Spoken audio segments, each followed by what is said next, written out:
Grace be to you and peace from God, our Creator, Redeemer, and life-giving Spirit. Amen.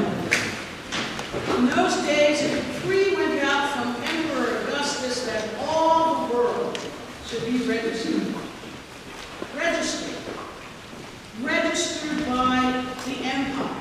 4 times in these early verses of Luke's Christmas story, we hear about the registration. Only Joseph and Mary weren't getting registered at Macy's or Bed Bath & Beyond as they prepared to set up house after their marriage. Nor were they registering the appliances or other gifts that they had received at their non-existent baby/wedding shower. This was the registration of the empire. The imperial way of making sure that they got counted so that Rome could receive the money that this young couple should pay in taxes. This registration was mandatory and exacted by the empire. In other words, the census, the counting, the registration of the people puts Jesus' birth smack dab in the midst of the ordinary political events of his day. Right in the midst of the empire and of all things imperial, big, brassy, and bold. And unlike the glorified and beautiful crutches and mangers so carefully placed in our churches, check ours out in the narthex when we leave, and some around our homes, this first Christmas was anything but serene and lovely. It was probably crowded with travelers from all over the Roman Empire who, according to Luke's Gospel, had to go to their own hometowns in order to be counted. It would be like me having to go to Motown in order to be counted for the census. So Joseph and Mary went from Nazareth in Galilee to Judea, to the city of David called Bethlehem, because even without Ancestry.com, Joseph knew that he was descended from the house and family of David. And it was from the house of David, you see, that the Jewish people expected a Messiah to be born. Now, given all the travelers descending upon the city for the registration, a little town of Bethlehem was hardly still, or a place where above the deep and dreamless sleep the silent stars were going by. It was a place filled with tired, smelly, probably grumpy families who just needed to get a good night's sleep before dealing with the governmental officials the next day.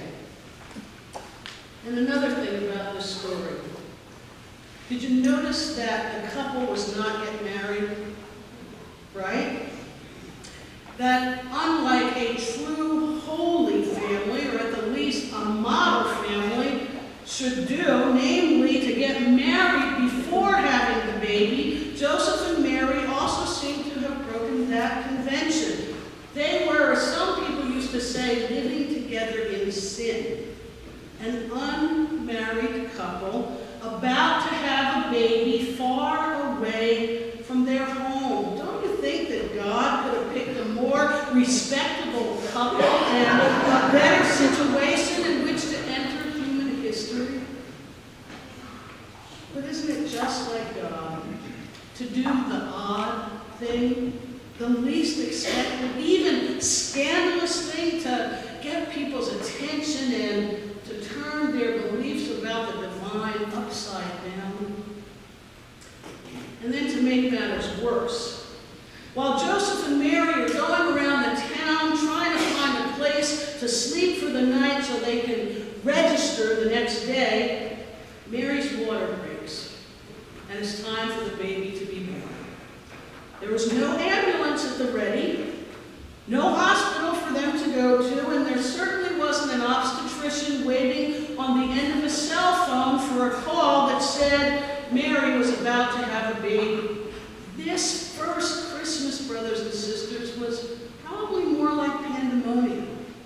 Mary screaming, Joseph is trying to find some place where the baby can be delivered in private. People are milling all around, and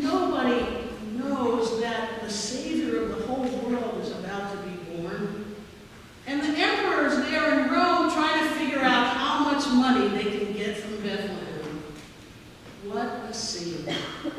Jesus' birthday was not It's a Wonderful Life, in spite of all of this. And Luke's telling of Jesus' actual birth is pretty interesting too, because after being absolutely fastidious about placing this story in real historical time, even if the exact dates are disputed by some biblical scholars, after all of this description about the Emperor Augustus and Quirinius being governor of Caesar and the registration taking place, Quirinius was not governor of Caesar, he was governor of Syria. But after all of this hullabaloo, Luke's reporting of Jesus' birth was really pretty ho-hum. The time came for her to deliver a child. She gave birth to her firstborn son, wrapped him in bands of cloth, and laid him in a manger because there was no room for them in the inn. Period. No cooing onlookers, no adoring animals, no kindly innkeeper. None of this. There's just Joseph and Mary and now the baby Jesus. So much for the fanfare, at least in this part of Luke's Christmas story. But then things get more exciting, because this crazy God who chooses to enter human history in a baby born to an unwed couple in a city far away from their homes does something equally outrageous. God sends a messenger, an unnamed angel, out even further from the city than Mary and Joseph were, to the outskirts of Bethlehem, to a bunch of low-life shepherds. And this is when the nativity fireworks really begin. The angel of the Lord stands before the shepherds with the glory of the Lord shining all around them, and understandably they are terrified. But the angel says, "Don't be afraid. Don't be afraid, because I'm bringing you good news of a great joy for all the people. For to you is born this day in the city of David a Savior, who is the Messiah, the Lord. And this will be a sign. You'll find this tiny baby wrapped in cloths and lying in a manger."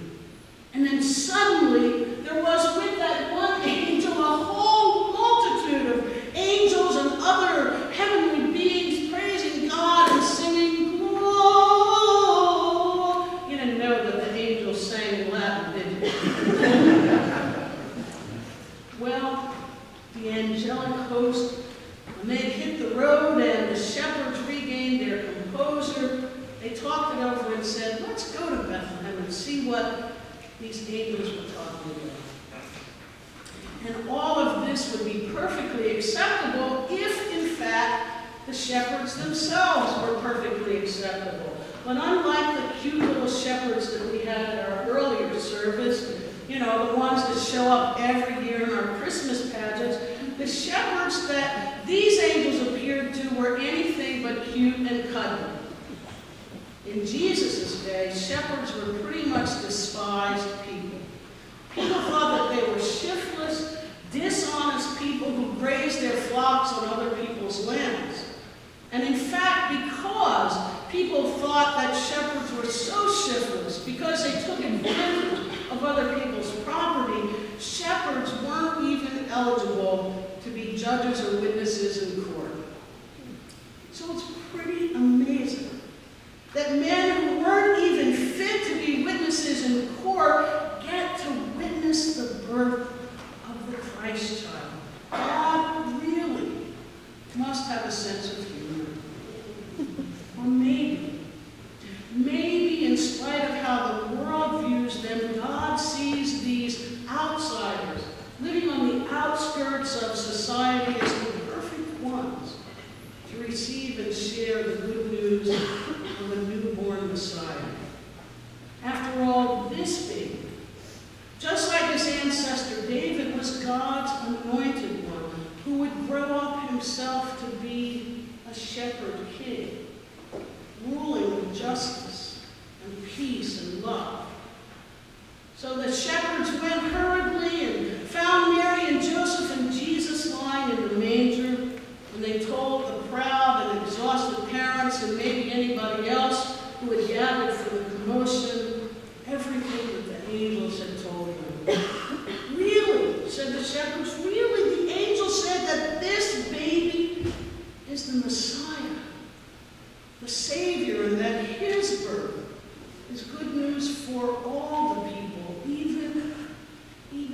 lowly shepherds like us.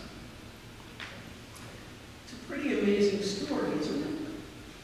With a cast of characters that might even make the cut for a Steven Spielberg movie. But it's powerful. And it's poignant too, because God could have come to earth in any form, but chose to come in a helpless little baby with nowhere to lay his head. And God chose parents for this baby who weren't married, who didn't have any health insurance, and had to rely on the kindness of strangers in order to have a place for their baby to be born. And for all of the fanfare of the birth announcement, as far as we can tell, the only ones who really heard it, the only ones who heard the angel song were those lowly shepherds out in the field. The scene in Bethlehem was very different. But the message was, and the message is clear. Because what the shepherds announce and the parents and the others see is the one whom you and I have come to worship too. Jesus is the center of their attention and the center of our attention. Just like the little ones that we are going to host 2 weeks from now here at St. John's as part of Family Promise. Jesus came as a homeless little kid, a homeless baby. And that's how God comes. God's promise comes to us in the lowliest, most vulnerable way. God comes to us in the flesh as a needy, homeless baby, the Savior of the whole world, vulnerable and in need of shelter, is born to us this night. God comes in need of care in order to care for us, to help us move beyond our own interests, to attend to the needs of those who are on the outside, on the outskirts, who live on the margins of life. God comes to us in the flesh so that we might see in one another, and especially in the so-called least and lowly among us, the face of the divine. So let this be the new registration that takes place at this Christmas celebration. Let this scandalous news register in our hearts and in our heads and in our homes, that the one for whom we have been waiting has come. That the one whose presence on earth is good news of great joy for all the people has come down. That God in the Christ child has come, not as a royal king, but as the poorest of the poor, as a little baby born in a manger. God comes simply tonight, brothers and sisters, and God simply comes in the baby Jesus, in the bread and wine of communion, in the gathering of God's people here at St. John's and all over the world this night, who meet together at the manger, who have come to see the Messiah. For he is the one who comes to comfort, to heal, to lift us up, and to save us, now and forever. Amen.